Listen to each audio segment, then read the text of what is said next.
तो फ्रेंड जो first question है वो है बाल दिवस किस व्यक्ति की जयंती के रूप में मनाया जाता है। तो आप ये बता सकते हैं, आराम से, सिंपल सा क्वेश्चन है। मैं थोड़ा सा क्लोज कर लेती हूँ जो कि पूरा क्वेश्चन आपके सामने आ सके। तो आप बताइए, मैं आपको 5 सेकेंड का मौका दूंगी, फिर मैं आंसर बता दूंगी। आई होप आपने सोच लिया होगा, क्योंकि हम थोड़ा जल्दी जल्दी करेंगे, क्योंकि सारे क्वेश्चन का मैं डिटेल में आपको आंसर समझाऊंगी, इसलिए वीडियो थोड़ी लंबी हो सकती है और क्वेश्चंस भी काफ़ी ज़्यादा हैं। तो फ्रेंड, जो इसका राइट आंसर है कि बाल दिवस किस व्यक्ति के जयंती के रूप में मनाया जाता है, राइट आंसर है पंडित जवाहरलाल नेहरू। मीन्स पंडित जवाहरलाल नेहरू के ये जन्म दिवस पे ही ये जो इन बाल दिवस है मनाया जाता है। अब चलिए इसके बारे में थोड़ा सा डिटेल में कुछ और भी दिवस हम जान लेते हैं।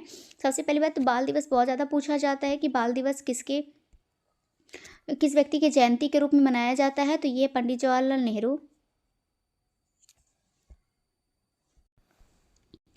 और भी दिवस हैं, उसको भी हम देख लेते हैं।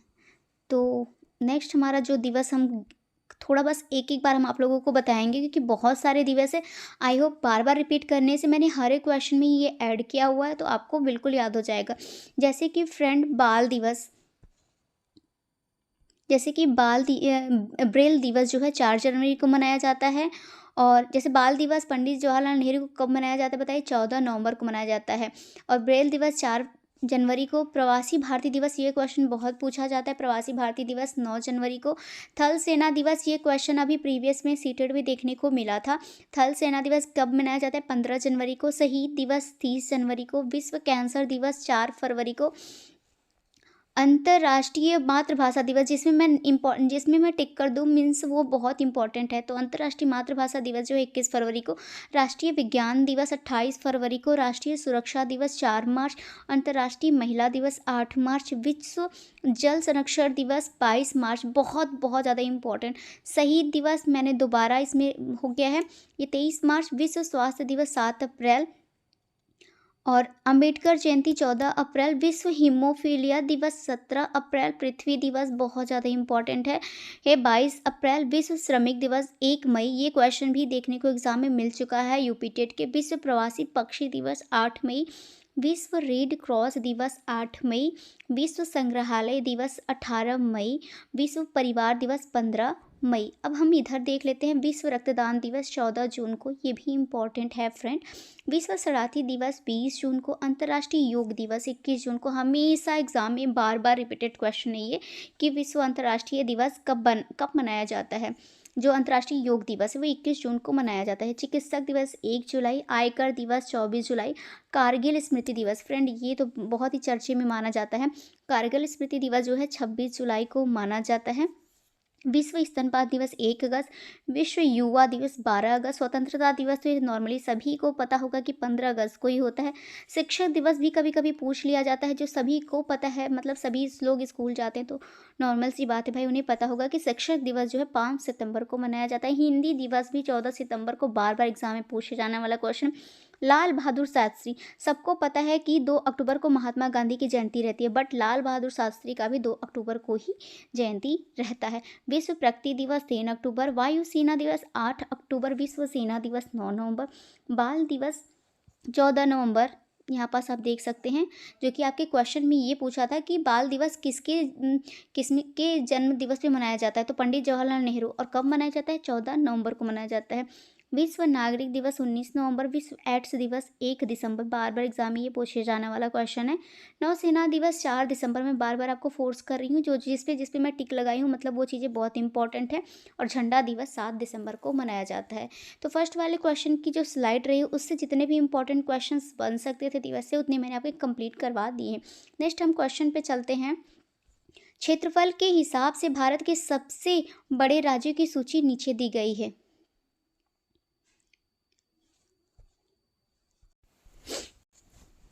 जैसे राजस्थान, मध्य प्रदेश, महाराष्ट्र, उत्तर प्रदेश, गुजरात, ये आपके लिए इम्पोर्टेंट नोटिस है। इससे अभी मैं क्वेश्चन आपको पूछूंगी, बट ये भी मैं आपको इसलिए याद दिला रही हूँ कि जैसे कि आपके एग्ज़ाम में आ गया कि ये सबसे बड़ा राज्य कौन है क्षेत्रफल के हिसाब से। हाँ, क्षेत्रफल के हिसाब से कौन सा सबसे बड़ा राज्य है, तो आपको क्वेश्चन आंसर आपका राइट होगा राजस्थान, सेकंड नंबर पे है मध्य प्रदेश, थर्ड नंबर पे महाराष्ट्र, उत्तर प्रदेश, गुजरात। ये राइट सीक्वेंस है फ्रेंड, ये राइट सीक्वेंस। अभी इससे क्वेश्चंस आगे आपसे बनेंगे, इसलिए मैंने आपको बीच में दिखा दिया कि अगर क्षेत्रफल के हिसाब से भारत का सबसे बड़ा राज्य पूछे तो राजस्थान होगा, बट अगर जनसंख्या के हिसाब से सबसे बड़ा राज्य भारत का पूछे तो होगा उत्तर प्रदेश। आप यहाँ देख सकते हैं, तो उत्तर प्रदेश होगा। तो इस सीक्वेंस में होगा उत्तर प्रदेश, महाराष्ट्र, बिहार, पश्चिम बंगाल, मध्य प्रदेश। बट आपको इस तरह के क्वेश्चन में लोग बहुत ज़्यादा कंफ्यूज होते हैं। आपको देख लेना है कि वहाँ पास जनसंख्या लिखा है कि क्षेत्रफल लिखा है। अगर क्षेत्रफल के हिसाब से पूछे तो राजस्थान रहेगा, बट अगर जनसंख्या के हिसाब से पूछे तो उत्तर प्रदेश राइट आंसर होगा।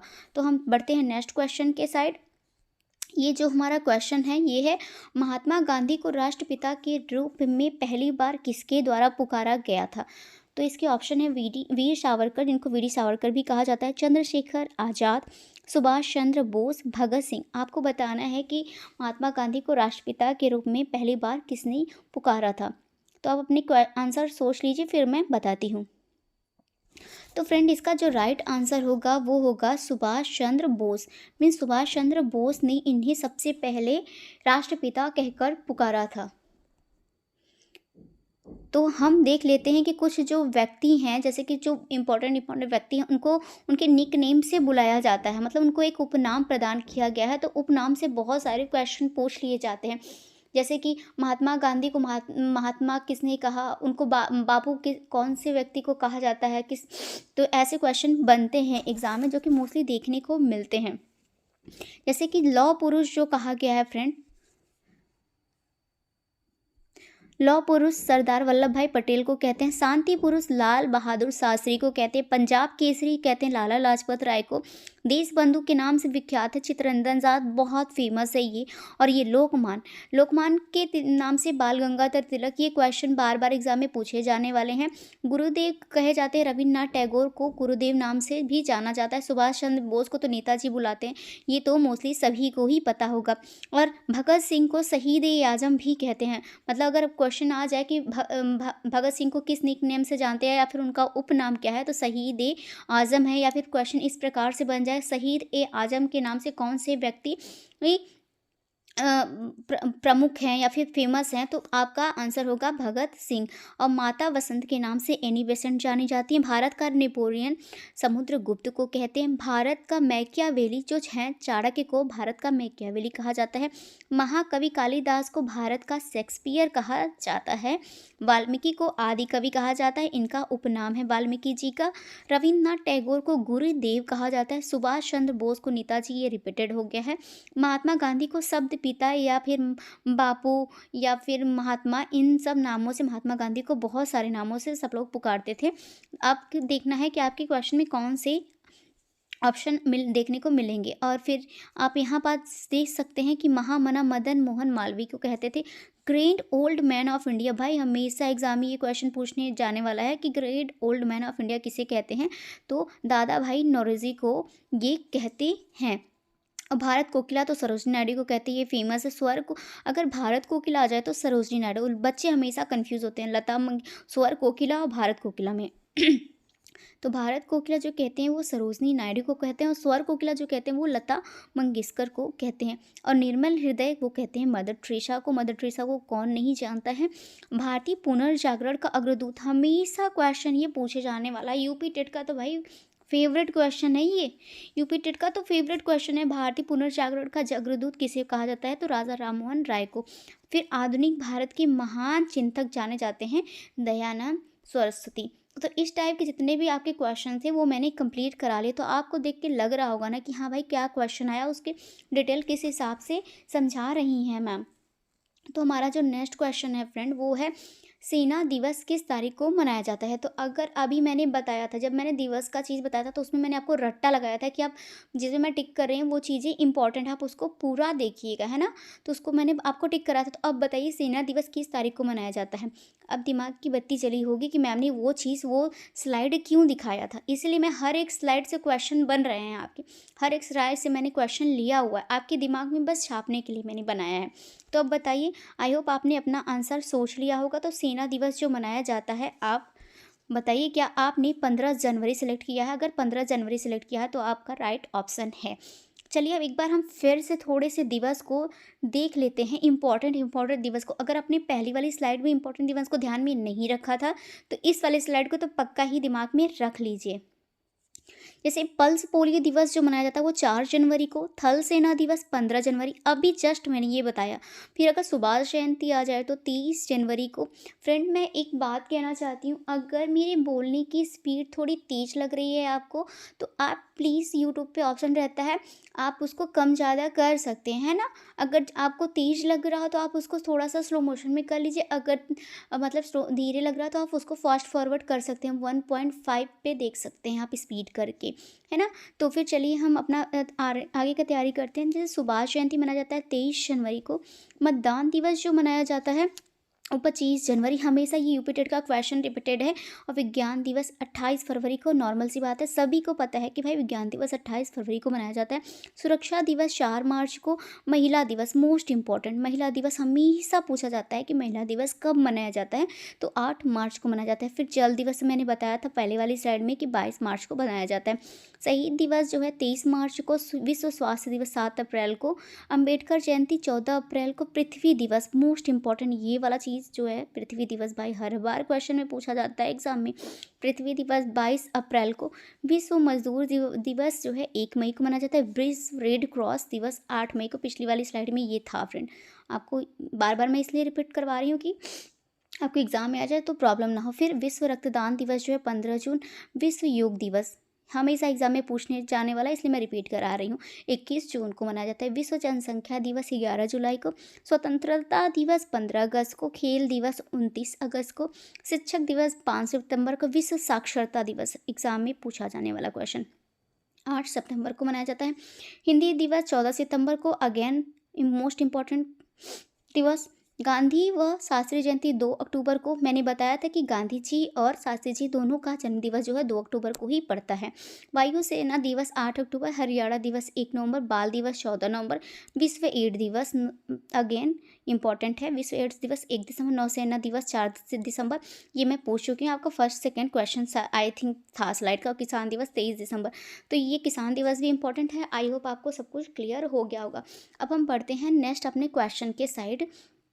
आई होप आपको पढ़ने में मज़ा आ रहा होगा और बिल्कुल भी बोरियत फील नहीं हो रही। ऐसे ही पूरी स्लाइड बनी हो, ऐसे ही आपका ये सफलता सीरीज चलता रहेगा। तो हमारा नेक्स्ट क्वेश्चन है, पृथ्वी के केंद्रीय भाग का निर्माण किससे हुआ है? तो जो ऑप्शन है सोडियम और पोटेशियम। ऑप्शन बी लोहा और निकल। ऑप्शन सी सीसा और जस्ता। ऑप्शन डी चांदी और सोना। बहुत ही इजी क्वेश्चन है, आई होप आप सभी को आ रहा होगा, बिल्कुल भी इसमें प्रॉब्लम नहीं हो रही होगी आपको। तो चलिए ये वाला क्वेश्चन देख लेते हैं। तो फ्रेंड आई होप आपने टिक तो लगा लिया होगा। तो इसका राइट आंसर है option, just a second, second लोहा और निकल। मतलब पृथ्वी के जो केंद्रीय भाग है उसका निर्माण किससे हुआ है? लोहा और निकल का हुआ। चलिए मैं इस क्वेश्चन को हमेशा एग्जाम में इस वाले टॉपिक से एक क्वेश्चन देखने को मिलता है, तो मैं आपको अच्छे से समझा देती हूँ। सबसे पहले तो देख लीजिए, जो हमारी पृथ्वी की संरचना है वो ऐसी है। अगर हम गोले पे कहें तो हमारी पृथ्वी की संरचना जो है ऐसी है ना, ऐसी में देखने को मिलती है। बट अगर हम लेयर वाई इसको डिवाइड करें तो हमें ऐसे देखने को मिलता है। ये लेयर वाई हमें देखने को मिलता है, जिसमें 3 पार्ट में इसको डिवाइड किया गया है, mental, outer core, inner core. देखिए जो ये रहता है ये मेंटल का कहा जाता है, और ये 2 पार्ट का जो ये आउटर कोर है ये इनर कोर है। जैसे कि इसको, और जो ये ऊपर का जो ये परत है फ्रेंड, ये ऊपर का जो परत है इसको हम कहते हैं लिथोस्फीयर। अब इसी में हम आपको बता देते हैं कि जो ऊपर वाला जो मेंटल वाला परत है इसमें क्या रहता है, इसमें रहता है सियाल। इसको मतलब मीन्स कहते हैं C++ सियाल मीन्स इसमें जो रहता है सिलिका और एल्युमिनियम की महत्ता मीन्स बहुत ज़्यादा इंपॉर्टेंस रहती है, मतलब इस बहुत मात्रा में ये पाया जाता है। और उसके बाद आता है मेंटर, इस वाले परत में फ्रेंड सियाल इस वाले परत को कहा जाता है। फिर आता है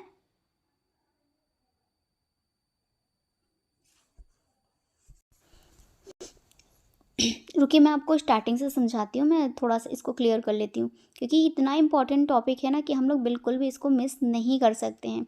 तो हम इसको बताते हैं कैसे, जैसे कि ये हमारा जो ये ऊपरी का परत हो गया, इसको क्या कहते हैं, इसको लिथोस्फीयर कहते हैं। और इसमें सबसे ज़्यादा जो मतलब ये ऊपर का जो बाहरी भाग होता है, ये जैसे कि इसमें क्या रहता है कि जो इसकी मोटाई रहती है महासागरों में बहुत कम रहती है और महाद्वीपों में इसकी ज़्यादा होती है। ये जो अगर हम जैसे कि माने कि सीक्वेंस किसका है, कि महासागर में अगर किसी भी जगह की ऊंचाई या फिर चौड़ाई मापी जाती है कि वो कितना ऊंचा है, तो महासागर के हिसाब से ही माना जाता है। तो फ्रेंड अगर हम ऐसे ही डिवाइड करें तो मान लीजिए हमें हमारी पृथ्वी की जस्ट सेकंड यहाँ पास हम फिर से बना लेते हैं। इसमें थोड़ा सा ये है ना मेंटल कोर आउटर ऐसे है, तो हम एक और बना लेते हैं, जैसे कि ये हमारा पृथ्वी का लेयर हो गया।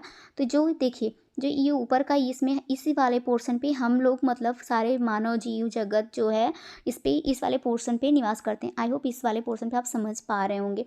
फिर इसको 3 पार्ट में डिवाइड किया गया है। तो जो फर्स्ट वाला पोर्शन रहता है उसको हम कहते हैं सियाल। सियाल जैसे सियाल इसमें क्या होता है, सियाल में जो होता है सिलिका और एल्युमिनियम की प्रचुरता देखने को मिलती है। और जो बीच वाला फोर होता है ये वाला पार्ट में होता है सीमा, इसको क्या कहते हैं, सीमा कहते हैं, जिसमें होता है सिलिका और मैग्नीशियम। अगर पूछ लीजिए कि वो मिंटर वाले पोर्शन में क्या होता है, तो आपको आंसर टिक करना है कि सिलिका और मैग्नीशियम की प्रचुरता देखने को मिलती है। जैसे कि अभी आपसे पूछ लिया गया था कि कोर में किसकी प्रचुरता होती है, आपका क्वेश्चन ये था ना, तो हमने लगाया था निफे, और लास्ट वाले इसमें ही होता है निफे, Ni+Fe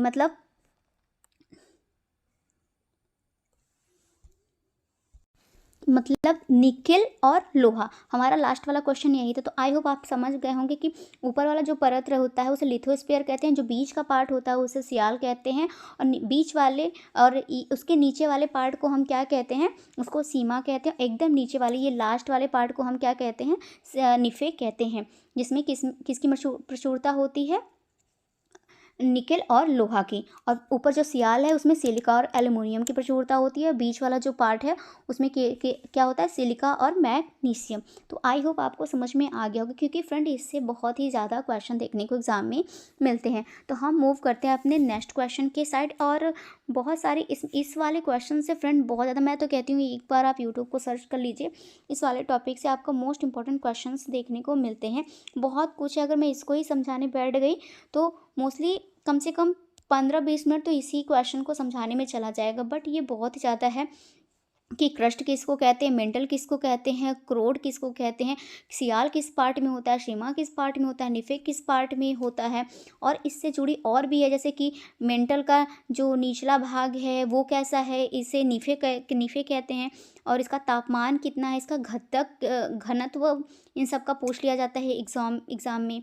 तो सबका घनत्व अलग, हर लेवल का घनत्व अलग अलग होता है, बट इतना अंदर से तो नहीं आता है जो आप में क्वेश्चंस मोस्टली देखने को मिलेंगे। या फिर ये कह लेते हैं कि लिथोस्फीयर पृथ्वी के कौन से लेयर को कहते हैं, या फिर मेंटल कौन से लेयर को कहते हैं, या फिर आउटर कोर या फिर इनर कोर, या फिर ऐसे पूछ लिया जाएगा कि जो लिथोस्फीयर उसमें क्या पाया जाता है, मेंटल कोर में क्या पाया जाता है, आउटर कोर में क्या पाया जाता है, इनर कोर में क्या पाया जाता है। जितना इंपॉर्टेंट था उतना मैंने समझा दिया है, बट आप एक बार गूगल कर सकते हो। तो हम मूव करते हैं अपने नेक्स्ट क्वेश्चन के साइड, जो कि हमारा नेक्स्ट क्वेश्चन है, पहली भारतीय महिला कौन थी जो माउंट एवरेस्ट पर चढ़ी।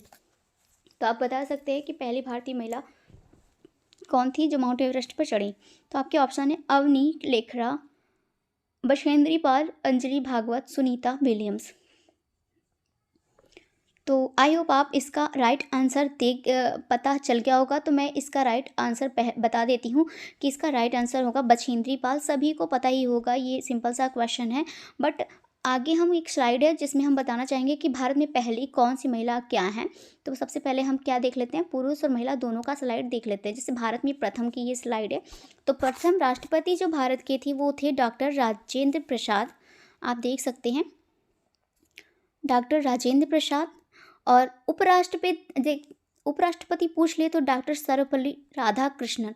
देखिए, सबसे पहले तो राष्ट्रपति ही मैं जिस पे टिक लगा रही हूँ वो इम्पोर्टेंट माना जाएगा, तो आप उसको बिल्कुल मत भूलिएगा। वैसे ये सब चीज़ें तो पूछा ही जाता है और सबको नॉर्मली पता भी होता है। प्रथम प्रधानमंत्री जवाहरलाल नेहरू। प्रथम महिला प्रधानमंत्री, हमेशा पूछा जाने वाला क्वेश्चन, श्रीमती इंदिरा गांधी। स्वतंत्र भारत के प्रथम गवर्नर जनरल, ये तो हमेशा भाई सबका फेवरेट क्वेश्चन रहा है, लुई माउंटबेटन। प्रथम स्वतंत्र भारत के प्रथम गवर्नर जनरल, स्वतंत्र भारत के प्रथम भारतीय गवर्नर जनरल। इन दोनों में बच्चे इतना कंफ्यूज रहते हैं कि इसके जगह पे माउंटबेटन की जगह पे राजगोपालचारी और राजगोपालचारी की जगह पे माउंटबेटन लगा के चले आते थे। बट इसका पहले आपको क्वेश्चन अच्छे से पढ़ना चाहिए। अगर प्रथम गवर्नर जनरल पूछ ले तो माउंटबेटन है, क्योंकि भाई वो अंग्रेज था। बट अगर उसी में भारतीय लिख जाए, आप यहाँ देख सकते हैं भारतीय लिख जाए, तो वहाँ पास श्री राजगोपालचारी हो जाएगा। फिर इंग्लिश चैनल तैरकर पार करने वाली प्रथम भारतीय महिला आरती साहा, हमेशा ये पूछा जाने वाला क्वेश्चन है। प्रथम भारतीय महिला राज्यपाल, ये क्वेश्चन तो भाई यूपी टेट में आ भी चुका है कि सरोजिनी नायडू उत्तर प्रदेश की क्या थी, ये उत्तर प्रदेश से बिलोंग करती थी और पहली राज्यपाल बनी थी जो कि महिला थी। प्रथम लोकसभा अध्यक्ष जो थे वो जीबी मावलकर थे। तो यहाँ पास तो पुरुष और महिला दोनों मिला के यहाँ पास आपको देखने को मिलेंगे। बट यहाँ पास ये वाला जो स्लाइड है इसमें केवल आपको, यहाँ पास मैं कर लेते हैं इसको, तो यहाँ पास केवल महिला का है कि कौन प्रथम है। तो हम देखते हैं, प्रथम महिला राष्ट्रपति मैंने बताया श्रीमती प्रतिभा पाटिल, और प्रथम महिला प्रधानमंत्री इंदिरा गांधी बता दिया। मीरा कुमारी जो थी प्रथम महिला लोकसभा अध्यक्ष, और भारत की प्रथम महिला राज्यसभा अध्यक्ष जो थी वायलेट अल्वा थी। देखिए, जो क्वेश्चन देखने को मिलता है वो यहीं से मिलता है, इनसे मिलता है, इनसे मिलता है और मीरा कुमारी से मिलता है। मीरा कुमारी भी क्वेश्चंस में आ चुकी हैं, एग्जाम में देखने को आपको मिली हैं। ये क्वेश्चन तो अभी तक मुझे देखने को नहीं मिला, हायर एग्जाम में देखने को मिल सकता है। और मोस्ट इंपॉर्टेंट ये वाला क्वेश्चन हमेशा देखने को मिलता है कि भारत की प्रथम महिला राज्यपाल सरोजनी नायडू हैं। इसमें हमेशा सब लोग क्या करते हैं कि कभी कोई सुरुचिता कृपलानी को लगा देते हैं, हमेशा ऐसे मतलब कि कुछ गलत ही कर देते हैं। बट इसका जो राइट ऑप्शन है वो है सरोजनी नायडू। भारत की प्रथम महिला शासिका जो है भाई मोस्ट इंपॉर्टेंट रजिया सुल्ताना, इनको तो कोई भूल ही नहीं सकता है। नेक्स्ट हमारा है भारत की प्रथम महिला आईएएस जो हैं अन्ना जॉर्ज हैं। भारत की प्रथम महिला आईपीएस जो हैं किरण बेदी फेमस हैं और हमेशा रहती भी हैं भाई, वो जाने पहचाने चेहरे हैं। भारत की प्रथम महिला मुख्यमंत्री सुचेता कृपलानी। देखिए, इन दोनों में ही लोग बहुत ज़्यादा कंफ्यूज होते हैं कि भारत की पहला मुख्यमंत्री जो है सुचेता कृपलानी है और भारत की पहली राज्यपाल जो है सरोजनी नायडू। इन दोनों में बहुत कन्फ्यूजन रहता था, मुझे भी रहता था। फिर अंतरिक्ष में जाने वाला प्रथम भारतीय महिला जो है वो कल्पना चावला है, ये तो फेमस है। 7 प्रमोद सागर तैर कर पार करने वाली जो थी वो फूला चौधरी थी। तो फ्रेंड, इस स्लाइड में इतना ही। तो हम चलते हैं अपने नेक्स्ट क्वेश्चन पे, थोड़ा जल्दी करते हैं, अदरवाइज हमारा क्वेश्चन इतना ज़्यादा है, उसमें स्लाइडें मैंने ऐड कर रखी हैं तो बहुत ज़्यादा हो जाएगा। ऑलरेडी हमारा आधे घंटे का तो वीडियो बन गया है। भारत की पहली मल्टीपर्पज़ परियोजना किस नदी पर बनाई गई थी? तो आपको बताना है कि जो भारत की पहली मल्टीपर्पज़ परियोजना थी वो कौन सी नदी में बनाई गई थी, जिसका ऑप्शन है रावी नदी पर, ब्रह्मपुत्र नदी पर, दामोदर नदी पर या फिर गंगा नदी पर। आप अपने आंसर सोच लीजिए, फिर मैं बताती हूँ। तो फ्रेंड, जो इसका राइट आंसर होगा वो होगा दामोदर नदी पर, कि जो भारत की पहली मल्टीपर्पज़ परियोजना थी वो दामोदर नदी पर बनाई गई थी। अब हम देख लेते हैं कि ऐसा स्लाइड देखते हैं जो भारत के प्रमुख बांध है वो कौन सी नदी पर हैं। तो जल्दी जल्दी हम थोड़ा करेंगे, है ना, थोड़ा सा जल्दी जल्दी करेंगे और थोड़ा सा इस स्लाइड को हम बड़ा कर लेते हैं। इतना बड़ा आई थिंक काफ़ी है। तो देख लेते हैं हम, जो कि टिहरी बांध है जो भागीरथी पे है, भागीरथी नदी पे है। और कौन सा राज्य पड़ता है फ्रेंड, इसका उत्तराखंड रहता है। और हीराकुंड बांध जो है महानदी उड़ीसा पे है। और सरदार सरोवर बांध जो है नर्मदा नदी गुजरात में पड़ता है। फरक्का बांध हुगली नदी पे है। हमेशा क्वेश्चन ये वाला पूछा जाता है, फरक्का वाला। हीराकुंड भी पूछा जाता है। जितने मैंने ऐड किए हैं सारे इंपॉर्टेंट है भाई। अभी एमपी जुडिशरी का हुआ तो उसमें आया था ये वाला, ये सरदार सरोवर बांध वाला, कि कौन से नदी पर है। तो उसमें बहुत सारे ऑप्शन थे, बट राइट आंसर क्या था, नर्मदा नदी। इसलिए नदी आपको याद रखना है कि कौन सी नदी कौन से राज्य में है और कौन सी नदी पे कौन सा बांध बना हुआ है। और उरी बांध जो है झेलम नदी जम्मू कश्मीर में है, दुलहस्ते बांध भी चिनाब नदी ये भी जम्मू कश्मीर में है, और सलाल बांध परियोजना चिनाब नदी जम्मू कश्मीर में है।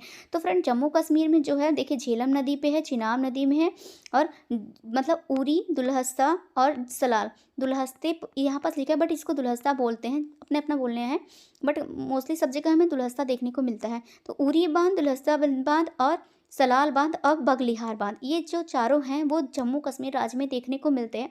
मोस्टली जो है देखिए चिनाब नदी पे ये तीनों बांध है, बट उरी बांध जो है वो झेलम नदी में है। और हम यहाँ पास देख लेते हैं, बगलिहार तक हम कर चुके थे ना, तो यहाँ पास हमारा जो नेक्स्ट है रणजीत सागर बांध, जिसे थिन बांध भी कहते हैं वो रावी नदी, पहले इसका नाम क्या था, थिन नदी था, पर अब रणजीत सागर बांध हो गया है। तो रावी नदी पे जम्मू कश्मीर और पंजाब की ये 2 राज्यों को डिवाइड करता हुआ बांध है। और नेक्स्ट हमारा है भाखड़ नागल परियोजना बांध, या फिर इसको परियोजना भी कहते हैं, जो कि सतलज नदी पे है। मोस्ट इंपॉर्टेंट, बार बार एग्जाम में ये देखे जाने वाला ऑप्शन है, जो कि हिमाचल प्रदेश और पंजाब में है। फिर पोंग बांध ब्यास नदी में है हिमाचल प्रदेश पे। नाथपा झाकड़ी बांध सतलज नदी हिमाचल प्रदेश में। धौली गंगा बांध धौली गंगा नदी पर ही है, जो कि उत्तराखंड राज्य में है। फिर रिहंद बांध है, रिहंद नदी पे उत्तर प्रदेश में है। सभी को पता है भाई कि रिहंद नदी जो है वो उत्तर प्रदेश में ही है। रानी लक्ष्मीबाई राजघाट बांध जो है बेतवा नदी पे है, उत्तर प्रदेश में ही है। माता टीला भी है जो उत्तर प्रदेश का ही ये है, बेतवा नदी के। तो आई होप यहाँ तक तो मोस्ट इंपॉर्टेंट जितने थे मैंने आपको समझा दिए। कुछ और हैं जो कि बार बार मैं आपको समझाना चाहती हूँ, जो कि ये बहुत ही ज़्यादा इंपॉर्टेंट है, इतनी जो है बहुत ज़्यादा है। जैसे टी हरी नदी भागीरथी नदी पे है, नागार्जुन साग कृष्णा नदी पे, अलमाटी बांध कृष्णा नदी पे है। मतलब ये आप अगर ये आप ट्रिक से याद करना चाहें तो ऐसे कर सकते हैं कि हरी भाग कर उतरा, है ना, हरी ऐसे आप कर सकते हैं। ट्रिक ये मैं बता रही हूँ कि आपको एग्जाम में प्रॉब्लम ना हो। जैसे हरी भाग कर कौन सी नदी में उतरा, भागीरथी पे, भाग कर उतरा तो भाई भागीरथी पे उतरा से उत्तराखंड हो गया। फिर नागार्जुन सागर बांध कहाँ है, कृष्णा नदी पे, आंध्र प्रदेश में। तो आप कह सकते हैं कि अर्जुन ने, यहाँ पास नागार्जुन में आप देख सकते हैं, जस्ट अ सेकेंड, आप यहाँ पास देख सकते हैं कि अर्जुन ने कृष्ण के कहने पर सभी लोगों को वो युद्ध में अंधा कर दिया, है ना। तो इस प्रकार से आप कह सकते हैं कि अर्जुन ने कृष्ण के कहने पर सभी लोगों को अंधा कर दिया। तो फिर अलमाटी बांध हमारा नेक्स्ट। ऐसे ट्रिक आप लोग कुछ बना सकते हैं कि देखिए इतने सारे ऑप्शन रहते हैं कि बिना ट्रिक के तो याद नहीं होता है, तो ऐसे आप बना लेंगे तो आराम से आपको याद जैसे हो जाएगा। जैसे कि अलमाटी बांध, तो अलमाटी बांध भाई कौन ज़्यादा माटी खाता था, कृष्ण भगवान खाते थे, और माटी खा के क्या करते थे, खूब नाटक करते थे अपनी माता जी के सामने कि माता मैंने माटी तो खाया नहीं है। तो कौन माटी खाता था फ्रेंड, कृष्ण भगवान, कृष्णा नदी आप यहाँ से मेंशन कर सकते हैं। और क्या करते थे, वो नाटक करते थे, मीन्स कर्नाटक में ही देखने को मिलता है। नेक्स्ट हमारा आता है इडुक्की बांध।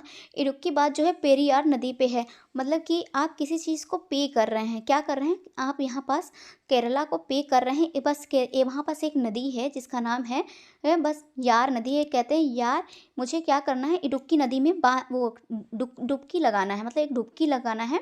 बट उसको क्या है कि भाई वो कहाँ है, वो तो केरल में है, पर उसको वो तो पे करना पड़ेगा ना, फ्री में नहीं है, वो पे करना पड़ेगा। तो इस प्रकार से आप इसको कर सकते हैं। नेक्स्ट हमारा आता है भाखड़ नागल बांध। भैया इसमें देखिए ना, सतलुज मतलब कि यहाँ पास है हिमाचल प्रदेश में, मतलब इतना ज़्यादा वहाँ पास ठंड पड़े, इतना ज़्यादा वहाँ हिम पड़ रहा है हिमाचल प्रदेश में, आप देख सकते हैं इतना ज़्यादा हिम पड़ रहा है कि क्या हो गई, पूरी नदी क्या हो गई फ्रेंड, लूज़ हो गई है, मतलब बहुत ही ज़्यादा लूज़ हो गई है। और वो क्या हो रही है, गल रही है पूरी नदी, बहुत ज़्यादा ठंड पड़ रही है, इसकी वजह से बहुत ज़्यादा लूज़ हो गई है और वो क्या हो रही है, गल रही है। तो लोग कह रहे हैं भाई तू ना गल, बट वो गले जा रही है। तो इस प्रकार से आप ये वाला भी कर सकते हैं। तो हमारा नेक्स्ट आता है मेट्टूर बांध। मेट्टूर बांध पे क्या है कि लोगों को अपने रिश्तेदारों से क्या करना है, मिलना है, अपने लोगों को रिश्तेदारों से मिलना है। तो एक दोस्त रहता है भाई, अपने दोस्त से मिलने जाता है, कहाँ जाता है, तमिलनाडु वो मिलने जाता है। और फिर उसके दोस्त बार बार उसका जो लोकेशन है वो वेरी करते रहते हैं, और वो कहाँ जाता है, टूर पे जाना रहता है उसको, है ना, टूर पे सारे दोस्त मिल के टूर पे जाएंगे। तो मेट्टूर बांध कहाँ है फ्रेंड, कावेरी नदी पे है। और क्या करना रहता है वहाँ पास, उन लोगों को क्या मिलना रहता है, सब जो लोगों को मिलना रहता है। तो तमिलनाडु मिलना से बन गया। नेक्स्ट हमारा जो आता है वो अमरावती बांध आता है। इसमें कुछ ऐसा कुछ बताना नहीं है। अमरावती बांध तो जो है वो अमरावती नदी पर ही है, तमिलनाडु पे, तमिलनाडु में ही है। और कोयना बांध मतलब कोयना बांध, कोयना तो महाराष्ट्र में है। हीराकुंड बांध जो है महानदी, भाई हीराकुंड मतलब बहुत बड़ा बांध है। अब बहुत बड़ा बांध है जो कि हीरा से बना हुआ है, तो कैसे नदी पे होगा। और आप समझ सकते हैं कि एक पक्षी, एक ऐसे मतलब मुझे थोड़ा-सा मैंने कहीं पढ़ा था कि इसका जो ट्रिक है वो ये रहता है कि एक पक्षी हीरा अपने मुँह में लेके उड़ता है, और कहाँ उड़ता है और कहाँ किस में गिरा देता है, कुंड में गिरा देता है। तो इस प्रकार से ये हो जाता है कि भाई हीरा कुंड बाँध जो है उड़ीसा में है, और किस नदी पे बना है, भाई बहुत बड़ा वो बाँध रहता है, क्योंकि भाई उसमें से हीरे निकले रहते हैं ना उसमें, उस जगह से, तो मतलब बड़ा बड़ा नदी है तो महानदी हो गया। तो इस प्रकार से आप इस पे कर सकते हैं। और थीन बाँध रंजीत बाँध को ही कहते हैं, जो कि रावी नदी पंजाब में है। और मैथान बाँध, तिलैया बाँध, बाल पहाड़ी बाँध जो कि बराकर नदी में है। तो आई होप आपको ये क्लियर हुआ होगा। तो हम नेक्स्ट क्वेश्चन पे मूव करते हैं। आई होप आपको ट्रिक जान के मज़ा आया होगा। अगर मज़ा आया होगा तो प्लीज़ लाइक कर दीजिएगा वीडियो को, और अगर चैनल पे पहली बार है तो प्लीज़ सब्सक्राइब भी कर दीजिएगा। और ये ट्रिक मैंने पहले नहीं सोचा था कि आपको इस ट्रिक से पढ़ाएंगे, बट ये अभी ऑप्शन दिखा तो मैं बहुत पहले पढ़ी थी, जब मैं खुद की तैयारी कर रही थी, फिर खुद का प्रिपरेशन कर रही थी, तब ये ट्रिक हम पढ़े थे। वहाँ से सारे ट्रिक मुझे ऐसे ऑन द स्पॉट याद आ गए, तो मैंने सोचा आपके साथ शेयर कर दूँ, जिससे कि आपको भी याद रहे। हमेशा ये सब जो क्वेश्चन रहते हैं ना एग्जाम में, आप जैसे देखेंगे आपके पास ट्रिक है दिमाग में, तो तुरंत आपके ऑप्शन राइट हो जाते हैं। तो अगर अच्छा लगा हो तो लाइक कर दीजिएगा, ना लगा हो तो बता दीजिएगा, मैम नेक्स्ट टाइम से कोई ट्रिक मत बनाइएगा। ओके। तो हमारा नेक्स्ट क्वेश्चन है, प्राचीन काल के किस प्रतापी राजा से भारत नाम की उत्पत्ति संबंधित है। तो ये क्वेश्चन हमेशा रिपीटेड है, हमेशा लोक सेवा के एग्जाम में ये देखने को मिलता है कि भाई किसके नाम पर है भारत नाम की उत्पत्ति, किस राजा के नाम पे ही हुई है। तो आप इसका आंसर बता दीजिए, फिर मैं बता देती हूँ। तो फ्रेंड इसका जो राइट ऑप्शन होगा वो होगा भरत चक्रवर्ती, मीन्स भरत चक्रवर्ती के नाम पे ही है जो भारत नाम की उत्पत्ति हुई है। तो थोड़ा सा हम लोग इस वाले स्लाइड में थोड़ा सा अपने भारत के बारे में भी जान लेते हैं। प्राचीन काल से ही हमारे देश के अलग अलग नाम रहे हैं। प्राचीन ग्रंथों में देश के अलग अलग नाम लिखे गए, जैसे जैसे भारत को भाई जम्मूद्वीप भी, ये क्वेश्चन पूछा गया है फ्रेंड, मजाक बिल्कुल भी नहीं है। जैसे जम्मूद्वीप बिहार में ये क्वेश्चन आ चुका था। भारतखंड, हिमवर्ष, अजनाब वर्ष, आर्यावर्त, मोस्टली जो देखने को मिलते हैं वो मिलते हैं जम्मूद्वीप, आर्यावर्त, ये सब नाम पूछे जाते हैं। और कहते हैं कि मतलब कि किसका भारत का है कि नहीं, या फिर 3-4 ऑप्शन दे दिए जाते हैं कि इसमें कौन सा भारत का उपनाम नहीं है। तो मोस्टली सभी का आपको दिमाग में रखना पड़ेगा। वहीं अपने अपने ज़माने के इतिहासकारों ने हिंद, हिंदुस्तान, भारतवर्ष, इंडिया जैसे नाम दिए, लेकिन इनमें भारत सबसे ज़्यादा लोकप्रिय रहा। मतलब भारत इनमें सबसे ज़्यादा लोकप्रिय रहा, इतना ही हमें जानने की ज़रूरत है। विभिन्न स्रोतों से पता चलता है कि विष्णु पुराण में इस बात का जिक्र है कि समुद्र के उत्तर से लेकर हिमालय के दक्षिण तक भारत की सीमाएं निहित है। विष्णु पुराण कहता है कि जब ऋषभ देव ने नग्न होकर गले में बांट बांधकर वन प्रस्थान किया तो अपने ज्येष्ठ पुत्र भरत को उत्तराधिकार दिया, जिससे इस देश का नाम भारतवर्ष पड़ गया। तो हम भारतीय आम बोलचाल में भी इस तथ्य को बार बार दोहराते हैं कि कश्मीर से कन्याकुमारी तक हमारा पूरा राष्ट्र बसता है, ये भारत का एक छोर से दूसरा छोर है। आई होप आपको सब कुछ क्लियर हो गया होगा। तो फ्रेंड हमारा नेक्स्ट क्वेश्चन है, beating just a second, beating the retreat से संबंधित है। मीन्स बीटिंग द रिट्रीट किससे संबंधित है, क्या वो गणतंत्र दिवस से संबंधित है, या कला और सांस्कृतिक दिवस से संबंधित है, या राष्ट्रीय खेल दिवस से संबंधित है, या समाज सेवा दिवस से संबंधित है। तो ये थोड़ा इंपॉर्टेंट आप समझ लीजिए, क्योंकि इस टाइप के क्वेश्चन आप देखने को मिल रहे हैं। तो आप इसका राइट आंसर जानते हैं तो बता दीजिए, अदरवाइज मैं तो बता ही दूंगी।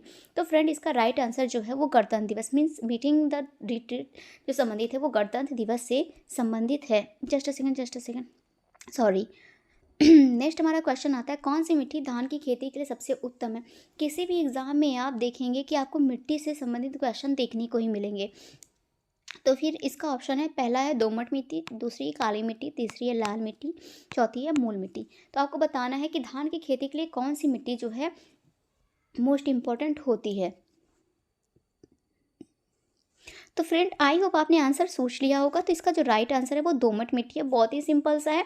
अब थोड़ा सा हम लोग मिट्टी के बारे में भी समझ लेते हैं कि कौन सी मिट्टी मोस्टली कहाँ पास पाई जाती है, और कितनी प्रकार की हमारी सॉइल होती है, मतलब मिट्टी की के कितनी प्रकार होती है। एक स्लाइड में मैं समझा तो आपको पूरा नहीं पाऊंगी, बट थोड़ा बहुत मेरी कोशिश रहेगी। जस्ट अ सेकंड, मैं थोड़ा पानी पी लेती हूँ।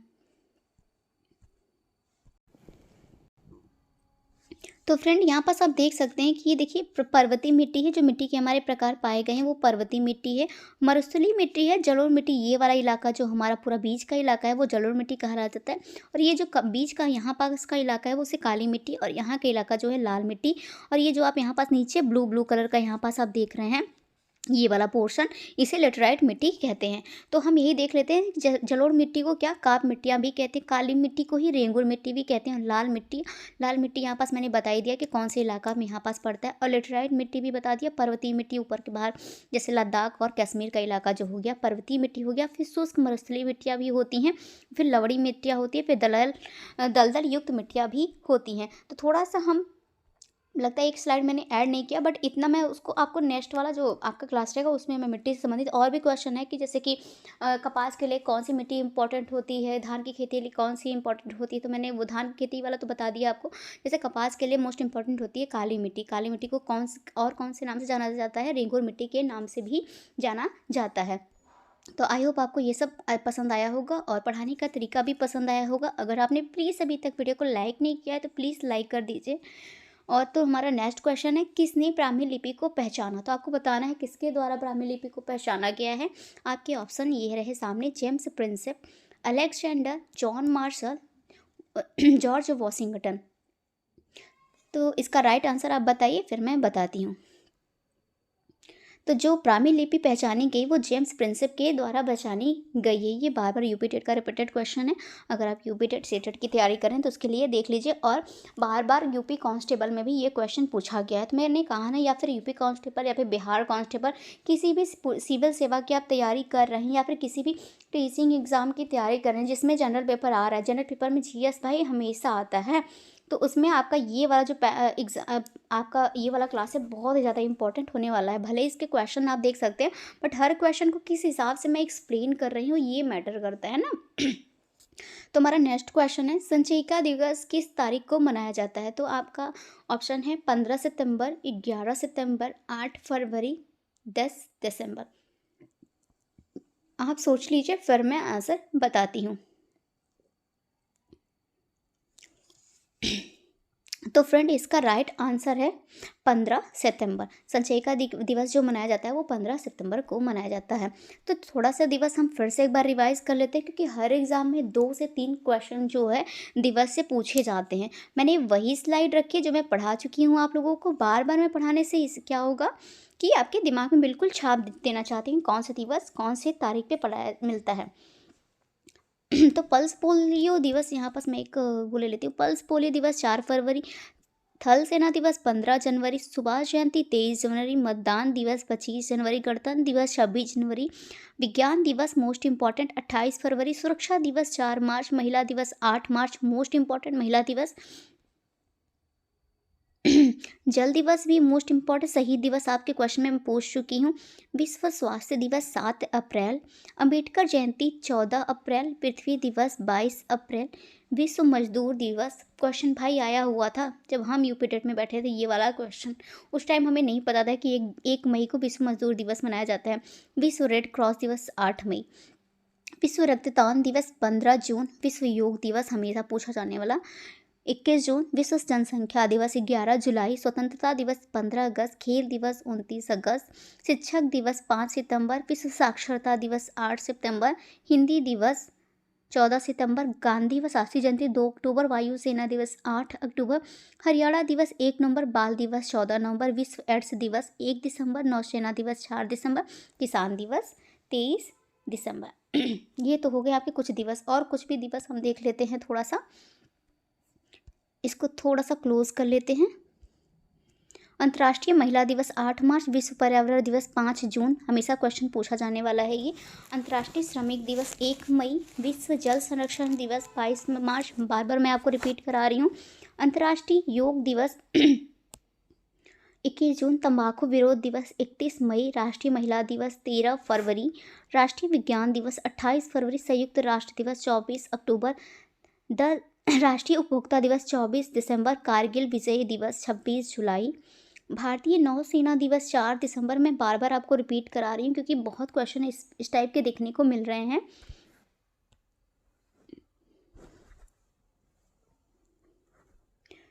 अंतर्राष्ट्रीय साक्षरता दिवस 8 सितंबर, अंतर्राष्ट्रीय मातृभाषा दिवस 21 फरवरी, हिंदी दिवस 14 सितंबर, खेल दिवस 29 अगस्त, सेना दिवस 15 जनवरी, किसान दिवस 23 दिसंबर, शहीद दिवस 30 जनवरी, राष्ट्रीय पक्षी 22 नवंबर।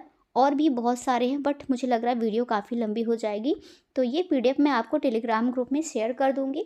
कोई भी आप एग्ज़ाम देने जा रहे हो, एक बार इसको रिवाइज करके ज़रूर जाना। आप टेलीग्राम चैनल पर जुड़ जाइए। लिटरेचर पॉइंट जैसे आपका लोगो है सेम वैसा ही आपको सर्च करना है, आराम से मिल जाएगा।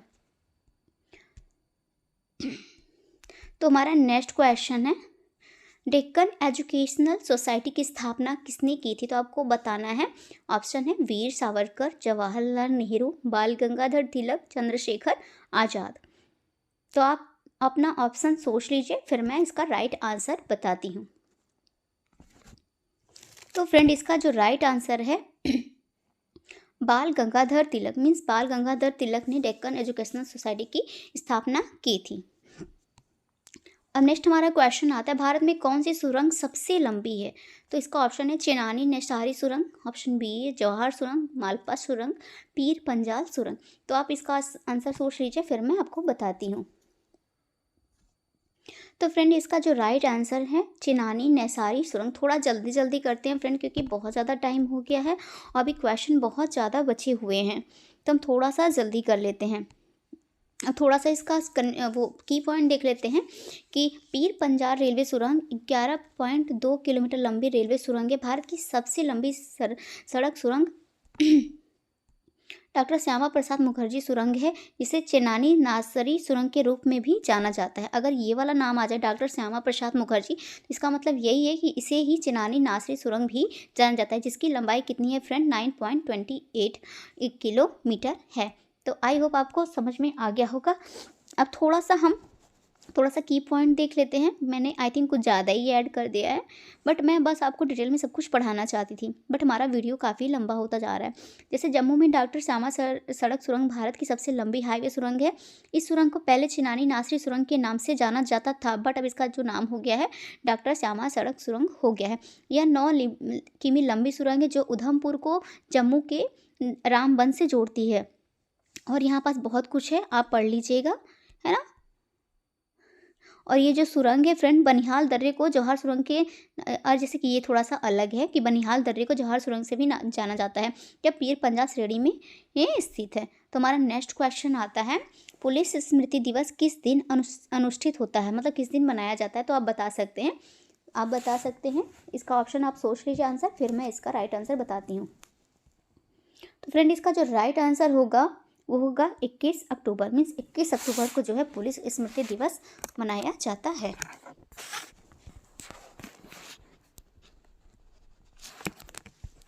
नेक्स्ट हमारा क्वेश्चन है, और कुछ यहाँ पास स्मृति दिवस पहले से ही है, जो कि मैं बार बार आपको रिपीट करा रही हूँ, तो इस बार रिपीट नहीं कराऊंगी, क्योंकि हर बार वही चीज़ बार बार रिपीट करने पे आप भी बोर हो जाएंगे और वीडियो भी लंबी हो जाएगी। तो हमारा नेक्स्ट क्वेश्चन है, सत्यमेव जयते शब्द किस ग्रंथ से लिए गए हैं? तो ऑप्शन है गीता, मुंडक उपनिषद, विष्णु पुराण, रामायण। तो आप बताइए, बहुत ही सिंपल सा क्वेश्चन है, हमेशा ऑल एग्जाम में रिपीटेड क्वेश्चन है, तो आराम से आप बता सकते हैं। तो फ्रेंड, इसका जो राइट आंसर होगा वो होगा मुंडक उपनिषद। फ्रेंड, आप अपने आंसर टिक करते रहिए और मुझे लास्ट में कमेंट में बताइएगा कि आपके कितने में से कितने क्वेश्चन राइट हुए। ओके, तो एक थोड़ा सा की पॉइंट हम लोग पढ़ लेते हैं कि भारत के प्रतीक के नीचे अंकित भारत का राष्ट्रीय आदर्श वाक्य सत्यमेव जयते मुंडक उपनिषद से लिया गया है। इस आदर्श वाक्य का अर्थ है सत्य की ही जीत होती है ना, सत्य की ही जीत होती है। यह देवनागरी लिपि में लिखा गया। मुंडक उपनिषद की हिंदू धर्म के 108 उपनिषदों के मुक्ति सिद्धांत के नंबर 5 के रूप में सूचीबद्ध किया गया है। ये सब इम्पॉर्टेंट है, बट इतना जो है कभी कभी पूछ लिया जाता है कि इसका अर्थ क्या होता है। सत्य की ही जीत होती है, कहाँ से लिया गया है? मुंडक उपनिषद से लिया गया है। हमारा नेक्स्ट क्वेश्चन है, महात्मा गांधी किस विचारक से प्रभावित थे? तो आपको बताना है कि महात्मा गांधी जो थे किस विचारक से बहुत ज़्यादा प्रभावित थे। तो ऑप्शन है प्लेटो, लियो टॉलस्टॉय, जॉन लॉक, और लास्ट ऑप्शन है नीचे। तो फ्रेंड, इसका जो राइट आंसर है आप सोच लीजिए, फिर मैं बताती हूँ। तो इसका राइट आंसर है लियो टॉलस्टॉय। लियो टॉलस्टॉय के जो इनके जो जितने भी प्रेरणा थे वो महात्मा गांधी पे बहुत ज़्यादा उभर के देखने को मिलते थे। मतलब इनसे बहुत ज़्यादा महात्मा गांधी क्या थे, इनके विचार से बहुत ज़्यादा प्रभावित थे। तो आप कह सकते हैं कि महात्मा गांधी किस विचार से प्रभावित थे, तो लियो टॉलस्टॉय इज राइट आंसर। तो नेक्स्ट हमारा क्वेश्चन है, राष्ट्रीय युवा दिवस किस तारीख को मनाया जाता है। तो मैंने ये बार बार आपको रिपीट कराया है। आई होप आपको बिल्कुल ही ये वाला क्वेश्चन बिल्कुल ईजी लग रहा होगा। तो मैं बता देती हूँ इसका राइट आंसर। ऑप्शन पढ़ने का मुझे लगता है टाइम नहीं है, तो राइट आंसर पर बताना ही ज़्यादा सही होगा। तो 12 जनवरी को मैं बार बार आपको रिपीट करा रही थी कि 12 जनवरी को क्या था, राष्ट्रीय युवा दिवस था। यहाँ पास देखिए फिर से बहुत सारे दिवस पड़े हुए हैं, आप देख सकते हैं ना। तो यहाँ पास हम फिर से, हमारा नेक्स्ट क्वेश्चन है, गायत्री मंत्र किस ग्रंथ से आया है। बहुत सिंपल क्वेश्चन है। ऑप्शन है ऋग्वेद, ऑप्शन 2 है धर्मशास्त्र, ऑप्शन 3 है यजुर्वेद और ऑप्शन 4 है अथर्ववेद। तो ऋग्वेद, धर्मशास्त्र, यजुर्वेद, ये धर्मशास्त्र है। यह आप बता सकते हैं कि इसमें सामवेद मिसिंग है। हमारे 4 वेद है, ऋग्वेद, सामवेद, यजुर्वेद, अथर्ववेद, है ना। बस इसमें सामवेद मिसिंग है। तो आप बता सकते हैं गायत्री मंत्र जो है किस ग्रंथ से आया है, आराम से आप बता सकते हैं। फिर मैं इसके आंसर बताती हूँ। तो फ्रेंड जो इसका राइट आंसर है वो है ऋग्वेद से गायत्री मंत्र लिया गया है। थोड़ा सा हम लोग इसका डिटेल जान लेते हैं कि विश्वामित्र गायत्री मंत्र के रचनाकार है। मोस्ट इंपॉर्टेंट एग्जाम में कभी कभी पूछ लिया जाता है गायत्री मंत्र किसके द्वारा लिखा गया है, तो विश्वामित्र द्वारा लिखा गया है। गायत्री मंत्र पहली बार ऋग्वेद में दिखाई दिया। इसे सावित्री मंत्र के रूप में भी जाना जाता है। वशिष्ठ ने इस वचन की रचना की जो अग्नि, इंद्र और अन्य देवताओं को समर्पित है। वैदिक और उत्तर वैदिक ग्रंथों में गायत्री मंत्र का व्यापक रूप में उल्लेख मिलता है। यह मंत्र उपनयन समारोह का एक महत्वपूर्ण हिस्सा है। गोस्वामी तुलसीदास हनुमान चालीसा के संगीतकार थे। ये थोड़ा सा एडिशनल इन्फॉर्मेशन है। तो आई होप आपको ऋग्वेद से जितने भी इंपॉर्टेंट थे वो मिल गए। गायत्री मंत्र के जितने भी इंपॉर्टेंट टॉपिक हो सकते हैं, की पॉइंट्स हो सकते हैं, मैंने ऐड किए हैं।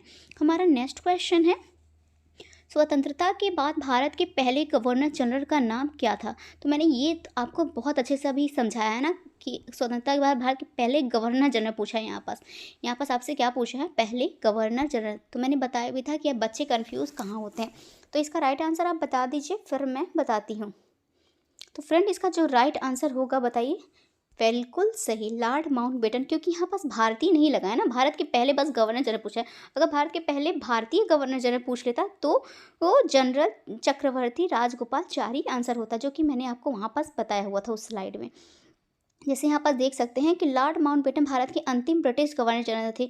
लॉर्ड वॉरेन हेस्टी बंगाल के पहले गवर्नर जनरल थे। जैसे कि यहाँ पास कभी कभी ऑप्शन आ जाता है कि भारत के अंतिम ब्रिटिश गवर्नर जनरल कौन थे, लॉर्ड माउंटबेटन। बंगाल के पहले गवर्नर जनरल कौन थे, लॉर्ड वॉरेन हेस्टिंग्स। और बंगाल का विभाजन कौन किया था, तो लॉर्ड कर्जन के द्वारा बंगाल का विभाजन किया गया था। और कब किया गया था फ्रेंड, 1905 में किया गया था।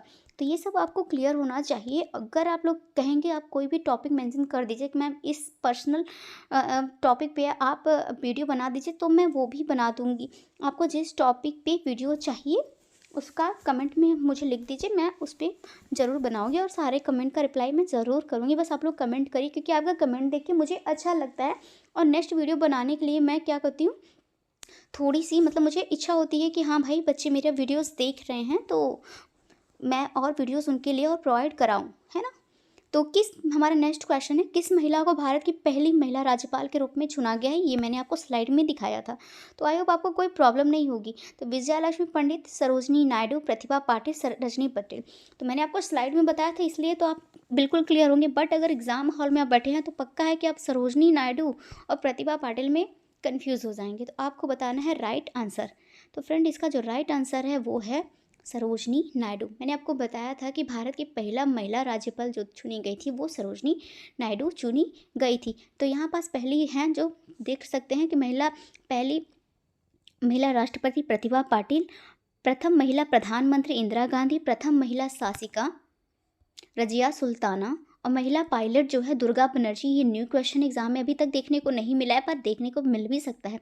प्रथम महिला जज भाई फातिमा बीबी, हमेशा एग्जाम में पूछे जाने वाला क्वेश्चन। प्रथम महिला IPS जो है वो किरण बेदी है। और यहाँ पास और भी महिलाओं के नाम हैं जो वो भारत में प्रथम है, जैसे कि कुछ इंपॉर्टेंट मैं बता देती हूँ, जैसे कि नौसेना पायलट शिवांगी सिंह, जो कि अभी बहुत ज़्यादा चर्चे में रही हैं, और बहुत सारी हैं यहाँ पर, जैसे सुष्मिता सेन, यहाँ पास प्रथम महिला मिस यूनिवर्स सुष्मिता सेन, ये भी क्वेश्चन पूछा जा चुका है। और प्रथम महिला केंद्रीय मंत्री कौन है? राजकुमारी अमृत कौर। और महिला भारत रत्न प्रथम महिला भारत रत्न से सम्मानित महिला जो हैं वो हैं इंदिरा गांधी। तो ये स्लाइड आपको मिल जाएगा एग्जाम के पहले, 1-2 बार रिवीजन ज़रूर कर लीजिएगा। नेक्स्ट हमारा क्वेश्चन आता है फ्रेंड, प्रथम महिला विश्वविद्यालय भारत में किस वर्ष में स्थापित हुआ था? तो अब बताइए, फिर मैं इसका राइट आंसर बताती हूँ। इसका ऑप्शन है 1910, 1925, 1916 या फिर 1920। तो फ्रेंड इसका जो राइट आंसर है वो है 1916, है ना।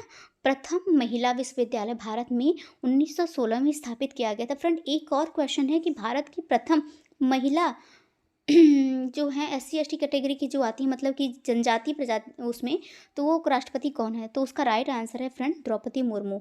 और अगर पूछ ले कि भारत की प्रथम महिला कौन है, तो उस टाइम के जो करंट के जो राष्ट्रपति रहेंगी, अगर महिला हैं तो वही जो पहला नागरिक कौन रहता है फ्रेंड? भारत का प्रथम नागरिक रहता है भारत का राष्ट्रपति। अगर कभी क्वेश्चन में घुमा के पूछ ले कि भारत का प्रथम नागरिक कौन है, तो क्या बच्चे करने लगते हैं एडम यू, पता नहीं कहाँ कहाँ जाने लगते हैं, किनकी कहानी सुनने, भाई एडम यू पहले हैं तो वही होंगे, बट ऐसा नहीं है। मनु और स्मृति नहीं है वो, है ना, जो कहानियाँ आती हैं। हमारा प्रथम नागरिक वही माना जाता है जो भारत के राष्ट्रपति रहते हैं।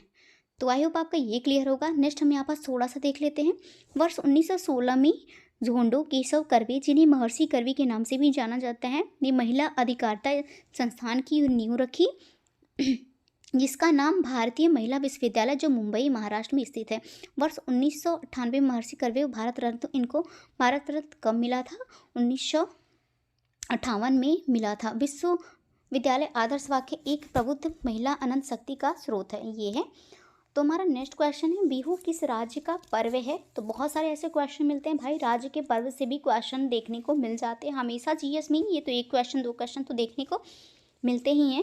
तो इसका ऑप्शन है मध्य प्रदेश, झारखंड, असम, राजस्थान। ये सिंपल सा है भाई, सभी लोग कहते हैं असम की बहू, असम की बहू, ये ट्रिक है ना। तो ये तो सिंपल है कि असम की बहू है तो बिहू कौन हो गई? असम की ही बहू है, तो असम राइट ऑप्शन है। मीन्स जो बिहू पर्व है वो असम राज्य में ही मनाया जाता है। अब थोड़े से यहाँ पास हम लोग और देख लेते हैं, ट्रिक से ही चलेंगे। थोड़ा सी ऐसे क्वेश्चन जो रहते हैं वो ट्रिक से आसानी से आ जाते हैं। करेले की कथा, मतलब केरल में कौन से करेले की कथा, मतलब ये करेले से हो गया केरल, और कथा से हो गया कथकली, कथकली हो गया। फिर असम की बहू, असम, ये असम हो गया, और बहू से बिहू बन गया। अरुण का मुखौटा, मतलब जो अरुणाचल में है, अरुण से अरुणाचल बन गया, और मुखौटा का मुखौटा डांस हो गया। फिर गोवा की मंडी में से गोवा में मंडी नाम का जो पर्व है वो प्रचलित है। फिर बंगले की काठी पश्चिम बंगाल में होती है, पश्चिम बंगले से हो गया पश्चिम बंगाल, और काठी भाई वहाँ का पर्व है। मेघलाओ, मेघलाओ मतलब मीन्स हो गया मेघालय में लाहो नाम का पर्व मनाया जाता है। नाग की चोच, नागालैंड, मतलब नागालैंड में चोंग, चोच से क्या बन गया फ्रेंड? चोंग पर्व कहाँ मनाया जाता है? नागालैंड में मनाया जाता है। तुम मिले भरत, तुम मिले भरत से हो गया तमिलनाडु में भरतनाट्यम मनाया जाता है। तुम मिले भरत, है ना, तुम मिले भरत से तमिलनाडु में भरतनाट्यम पर्व मनाया जाता है। उत्तर की रास, उत्तर मतलब उत्तर की रास, उत्तर प्रदेश में क्या होती, कौन सा डांस प्रचलित है? रासलीला प्रचलित है। और पंजाब में भांगड़ा, ये सबको पता है। ये पेन मेरा कहाँ चला गया? फिर राजस्थान में घूमर, गुजरात में गरबा, हिमाचल में थमान। ये तीनों तो सिंपल है, ये तीनों तो भाई सभी को पता है, ये चारों। उत्तर प्रदेश में रासलीला, पंजाब में भांगड़ा, राजस्थान में घूमर, गुजरात में गरबा। हिमाचल प्रदेश में देखिए ये सब थोड़े से टफ रहते हैं कि हिमाचल प्रदेश में कौन सा डांस मशहूर है या फिर पर्व, तो धमान। उड़ीसा में ओडिसी, ये मिलता जुलता है। कर्नाटक में भाई बहुत बार एग्जाम में पूछा जाने वाला क्वेश्चन हमेशा, तो कान में करो यक्षगान, ये इसका ट्रिक है, कान में करो यक्षगान। कहाँ यक्षगान करना है भाई? कान में करना है, मतलब कर्नाटक में यक्षगान करा जाता है। फिर आंध्र प्रदेश कुचिपुड़ी। फिर अंधेरे में कच्ची पूरी खा ली, मतलब एक इंसान ने क्या किया भाई, अंधेरे में खाना खा रहा था तो उसने कच्ची पूरी खा ली, तो इससे हो गया आंध्र प्रदेश में कौन सा डांस प्रचलित है? तो कुचिपुड़ी। तो आई होप आपका ये क्लियर होगा और आपको मज़ा भी आया होगा, है ना। तो हम चलते हैं नेक्स्ट क्वेश्चन पे। अगर मज़ा आया है और आपको ये ट्रिक समझ में आई है तो मैंने बहुत जल्दी समझाया, अगर आप चाहेंगे तो मैं धीरे भी समझा सकती हूँ, बट आपको कमेंट करना है, मैं नेक्स्ट वीडियो बना सकती हूँ इस पर। बस आपको वीडियो को लाइक करना है, अपने दोस्तों तक शेयर करना है, और किसी भी टेलीग्राम ग्रुप, व्हाट्सएप ग्रुप, कहीं भी आप शेयर कर सकते हैं। 5-6 दोस्तों को शेयर कर दीजिए, इससे मेरा भी भला हो जाएगा और मुझे नेक्स्ट वीडियो बनाने के लिए मुझे प्रोत्साहन भी मिल जाएगी, है ना। तो हमारा नेक्स्ट क्वेश्चन है, किस राज्य की सीमा चीन से मिलती है।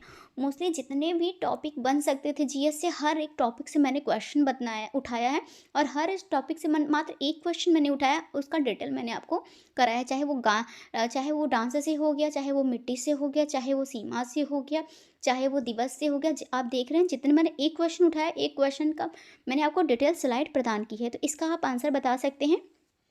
तो मणिपुर, अरुणाचल प्रदेश, त्रिपुरा, राजस्थान। तो फ्रेंड, इसका राइट ऑप्शन आप बताइए, तो फिर मैं इसका बताती हूँ कि किस राज्य की सीमा चीन से मिलती है। तो आप देख सकते हैं कि अरुणाचल प्रदेश इसका राइट ऑप्शन है। अगर जिस बंदे को, जिस स्टूडेंट को मैप याद होगा भारत को, वो आराम से ये क्वेश्चन लगा सकता है। तो आपको क्यों नहीं याद हो सकता, आपको भी याद होना चाहिए, क्योंकि मैं आपको याद करा के मानूंगी। सबसे पहले तो 7 देश हैं जो भारत के साथ सीमा साझा करते हैं। आप उन देशों के नाम देख लीजिए, पाकिस्तान, अफगानिस्तान, नेपाल, चीन, बांग्लादेश, भूटान और म्यांमार। अभी इसका मैं ट्रिक भी आपको समझाऊंगी कि 7 देश हैं जो भारत के साथ सीमा साझा करते हैं। नेक्स्ट हमारे जो यहाँ पास देख सकते हैं, देख लीजिए, जिनको मैप याद होगा वो आराम से ये कर सकते थे, बट मैंने कहा ना, मैं आपको भी मैप या करवाऊंगी। तो ये देखिए, यहाँ पास भाई चीन है, और इधर पास कौन से राज्य हैं, यहाँ पास देखिए किनारे पर अरुणाचल प्रदेश रहता है। जब चीन से सटा है तो अरुणाचल प्रदेश यहाँ पास रहेगा ही ना। तो इधर अफगानिस्तान है, इधर पाकिस्तान है ना, इधर मालदीव है, इधर देखिए आप, यहाँ पास मालदीव है, यहाँ पास है बांग्लादेश, और म्यांमार भी इधर ही कहीं पड़ रहा है ना, और भूटान भी। तो यहाँ पास इस प्रकार से हो गए आपके जो भारत से सटे हुए 7 राज्य हो गए। तो हम देख लेते हैं जो सबसे ज़्यादा हमारे भारत से सीमा साझा करता है, वो किसकी सीमा है, वो है बांग्लादेश की। मतलब बांग्लादेश सबसे ज़्यादा सीमा साझा करता है हमारे भारत से। तो फिर उसके बाद चीन करता है, फिर पाकिस्तान, फिर नेपाल, म्यांमार, भूटान, ये सीक्वेंस है। अफगानिस्तान बहुत ही कम करता है। अगर क्वेश्चन में पूछे सबसे ज़्यादा भारत के साथ कौन सा देश सीमा साझा करता है, तो आपका राइट आंसर होगा बांग्लादेश। अगर सबसे कम पूछ ले तो अफगानिस्तान राइट आंसर होगा। तो हम चलते हैं अपने नेक्स्ट स्लाइड पे। तो यहाँ पास आप एक बार मैप देख सकते हैं। ये देखिए आपका, ये रहा, जस्ट अ सेकेंड, ये रहा चाइना, अफगानिस्तान, पाकिस्तान, ये हमारे इंडिया का मैप है। और स्थलीय सीमा आप यार नोटिस कर लीजिए, 15,200 किलोमीटर, और समुद्र तट की लंबाई कितनी है, 7,517 किलोमीटर ये है, ये समुद्र तट वाली। इसे हम प्रायद्वीपीय भारत कहते हैं। इस वाले पोर्शन को हम क्या कहते हैं, प्रायद्वीपीय भारत कहते हैं। ये हमारा स्थलीय भारत हो गया। तो यहाँ पास हमारा जो अरुणाचल प्रदेश रहता है, जहाँ पास सबसे पहले सूरज भगवान निकलते हैं ना, सबसे पहले हमारे सूरज भगवान निकलते हैं। ये सब चीज़ें आपको मतलब बिल्कुल रटा होना चाहिए। तो यहाँ पास बांग्लादेश हो गया, जो कि बहुत ही ज़्यादा सीमा भारत से साझा करता है, क्योंकि मोस्टली देखिए बांग्लादेश जो है भारत के बीच में ही आ गया। फिर यहाँ पास म्यांमार आ गया है, यहाँ पास ये देखिए भूटान आ गया है, यहाँ पास चाइना आ गया है। इस प्रकार से पूरे भारत के ये पड़ोसी देश माने जाते हैं। और चीन के साथ जो भाई ट्रिक है, मैंने कहा था मैं आपको ट्रिक से भी बताऊंगी। तो जो चीन के साथ हमारे राज्य सीमा साझा करते हैं वो ये है, जम्मू का सिपाही अरुण हिमालय पर उतरा। ये है, मतलब जम्मू का सिपाही अरुण, जम्मू का सिपाही कौन है, अरुण है, और कहाँ पास उतरा, हिमालय पर उतरा। तो जम्मू से जम्मू कश्मीर हो गया, और यहाँ पास हिमाचल प्रदेश से, हिमालय से हिमाचल प्रदेश हो गया, उत्तरा से उत्तराखंड हो गया, और सिक्किम से सिपाही हो गया, और अरुणाचल प्रदेश से अरुण हो गया। तो इसका जो ट्रिक है कि कभी क्वेश्चन आ जाए कि चीन के साथ सीमा बनाने वाले राज्य कौन से हैं, तो आपको ये ट्रिक याद रखना है कि जम्मू का सिपाही अरुण हिमालय पर उतरा, तो कभी नहीं भूलेंगे आप। तो आई होप आपको समझ में आया होगा। नेक्स्ट हम बात कर लेते हैं भाई, वहाँ तो आ गया चीन से जो हमारे सटे राज्य थे। कभी कभी क्वेश्चन में आ जाता है कि नेपाल से। सबसे ज़्यादा क्वेश्चन जो देखने को मिलता है वो बांग्लादेश से देखने को मिलता है कि बांग्लादेश से हमारे कितने राष्ट्र मत जो हैं वो सीमा साझा करते हैं। तो नेपाल से देख लेते हैं, फिर उसके बाद हम बांग्लादेश से भी देख लेंगे। तो जो नेपाल का हमारा ट्रिक है वो है उत्तर सिगड़ बिबग। मतलब ये है जो नेपाल का, नेपाल से सटे भारत के राज्य हैं, उसका ट्रिक है उत्तर सिगड़ बिगड़। मतलब उत्तर प्रदेश, सिक्किम, उत्तराखंड, बिहार, बिबंग से बिहार, और बंग से पश्चिम बंगाल हो गए। मतलब नेपाल से सटे भारत की ये राज्य है। यहाँ पास अब म्यांमार से मैंने बांग्लादेश वाला लगता है नहीं किया, बट मैं कर दूंगी उसको और नेक्स्ट वाले स्लाइड में। नेक्स्ट वाले वीडियो में जब मैं आपके लिए बनाऊंगी तो उसमें कर दूंगी। अब म्यांमार से भी है अरुणा मामी। म्यांमार का बहुत सिंपल है, आप देख सकते हैं जो भारत के म्यांमार से सटे राज्य हैं वो हैं अरुणा मामी। अरुणाचल प्रदेश, नागालैंड, मणिपुर, मिजोरम, 4 राज्य हैं जो कि म्यांमार से सटे हुए हैं भारत के। अरुणाचल प्रदेश, नागालैंड, मणिपुर और मिजोरम। आई होप आपको रट गया होगा अब तो ये। तो हमारा नेक्स्ट क्वेश्चन है फ्रेंड, आई होप आपको समझ में आया होगा बिल्कुल अच्छे से कि कौन से देश से हमारे भारत के कौन कौन से राष्ट्र सटे हुए हैं, सीमा साझा करते हैं। तो प्लीज़ बार बार मैं बोल रही हूँ वीडियो लाइक करने के लिए, क्योंकि अभी स्टार्टिंग है तो अभी मेरे वीडियोस में मुश्किल से 15-20 व्यू ही जाते हैं। मैं टारगेट रखती हूँ 100 व्यू का, बट हो नहीं पाता है क्योंकि मोस्टली सब लोग क्या करते हैं, जितने लोग वीडियोस देखते हैं वो देख के फिर छोड़ देते हैं, वीडियोस को शेयर नहीं करते। इसलिए मैं बार बार रिक्वेस्ट करती हूँ कि प्लीज़ आप लोग शेयर कर दीजिए मेरे वीडियोज़ को। तो प्लीज़ शेयर कर दिया करिए, जो कि मुझे नेक्स्ट वीडियो बनाने के लिए मुझे प्रोत्साहन मिल सके, मुझे भी अच्छे से अच्छा लगे वीडियोस बनाने में। तो हमारा नेक्स्ट क्वेश्चन है, पृथ्वी पर दिन और रात क्यों होते हैं? तो इसका ऑप्शन है तारों के प्रकाश के कारण, दैनिक गति के कारण, चंद्रमा की गति के कारण, सूर्य के आकार के कारण। तो इसका राइट ऑप्शन आप बता दीजिए, फिर मैं बताती हूँ। तो फ्रेंड इसका राइट ऑप्शन जो है दैनिक गति के कारण है ना। तो इसका कैसे दैनिक गति के कारण वो मैं आपको डिटेल में समझाती हूँ। देखिए, पृथ्वी के अपने अक्ष पर घूर्णन करने के कारण दिन और रात होते हैं। पृथ्वी के घूर्णन करने पर पृथ्वी का जो भाग सूर्य के सामने होता है वहाँ दिन होता है, और जो भाग सूर्य की विपरीत दिशा में होता है वहाँ अंधेरा या रात होते हैं। चूँकि पृथ्वी की एक परिक्रमा लगभग 24 घंटे में पूरा होता है, इसलिए एक दिन का जो समय होता है वो 24 घंटे ही होता है ना। यहाँ पास आप देख सकते हैं, जैसे कि देखिए, जैसे कि ये पास यहाँ पास आप देखिए, जैसे कि ये हमारा सूर्य हो गया, ये पृथ्वी है। तो ये जब हम पृथ्वी का ये वाला हिस्सा हम सूर्य के सामने, तो यहाँ पास दिन रहेगा, बट ये वाला हिस्सा जो है ढका हुआ है, तो यहाँ पास रात रहेगा। जब ये पीछे वाला हिस्सा आगे घूमेगा तो फिर यहाँ पास क्या हो जाएगा, फिर यहाँ दिन और यहाँ रात होगा। जैसे कि यहाँ पास आप देख सकते हैं, इस प्रकार से दिन और रात होते हैं। तो क्या होता है, दैनिक गति के कारण जो होता है पृथ्वी पर दिन और रात होता है। यहाँ पास आप देख सकते हैं। यहाँ पास थोड़ी चीज़ इंपॉर्टेंट और है, उसको भी देख लीजिए, जो कि आपके एग्जाम में बहुत बार क्वेश्चन पूछा जाता है कि 22 दिसंबर दक्षिणी गोलार्ध में सबसे लंबा दिन है। अब आप सोच रहे होंगे दक्षिणी गोलार्ध क्या होता है। तो जैसे कि हमारा ये देख रहे हैं कि आप पृथ्वी है, ये हमारा पृथ्वी है, मान लीजिए कि ये हमारा पृथ्वी है ना। तो ये हमारा पृथ्वी, इसका तो ये भाग जो हो गया ये उत्तरी गोलार्ध हो गया, ये भाग जो हो गया हमारा दक्षिणी गोलार्ध हो गया।